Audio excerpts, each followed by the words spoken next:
Kapag nakatanggap ka ng ganitong regalo, magugustuhan mo ba?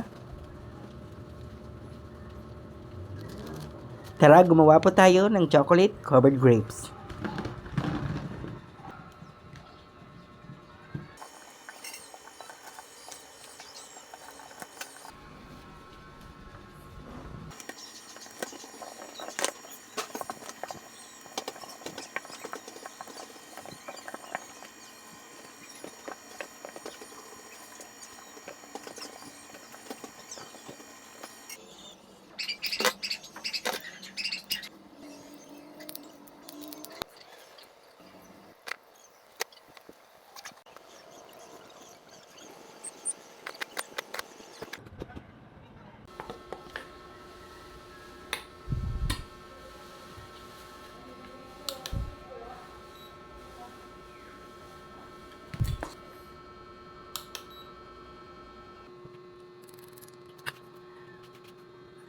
Ma-share ko lang, ang chocolate grapes pala na to ay na-develop po noong 2014 nung nasa Baguio pa ako, at noong 2015 napili siya sa GMA 7 unang hirit bilang finalist sa original dessert contest.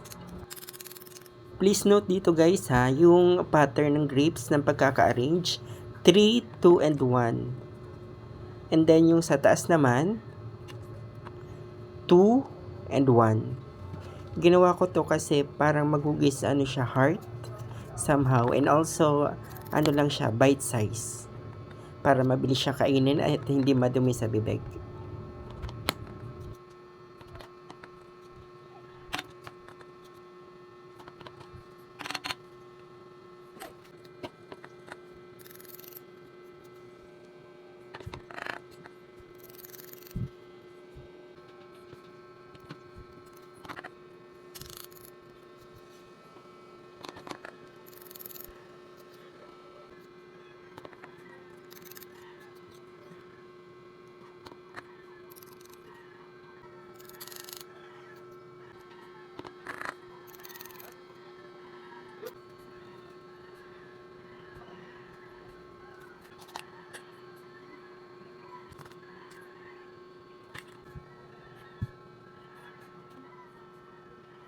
Ito nga palang handle, optional, pwede yung alisin, pero ang cute kasi nagmumukha siyang s'more grape cluster.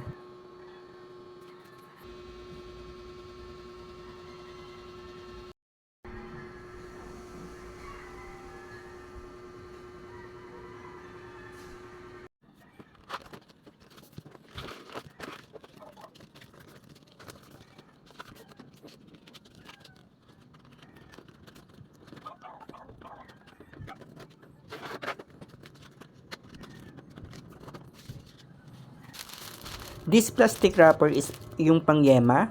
Ito kasi yung available today. Pero pwede kayong gumamit pa ng mas fancy dito kung gusto ninyo.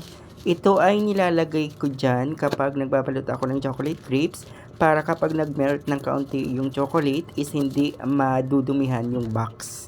Ang pangit kasi tignan kapag madumi. And also kapag binuksan yung box, mas maganda siya. Parang nag-add ba siya ng surprise, element of surprise.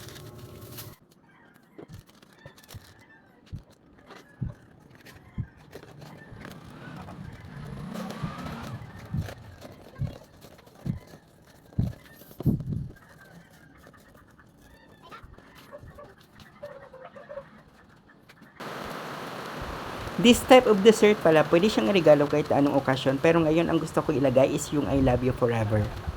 And kapag nagdi-design pala ako ng gift box, even nung nagtatrabaho pa ako sa mall, is gusto ko yung simple lang. Simplicity, sabi nga nila, simplicity is the key.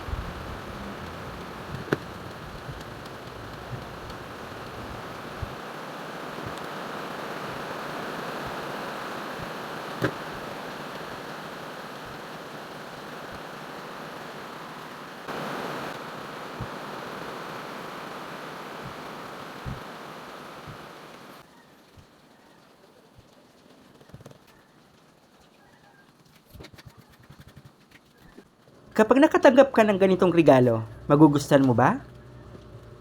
Salamat po sa panonood. See you next time. Have a great day. Bye-bye.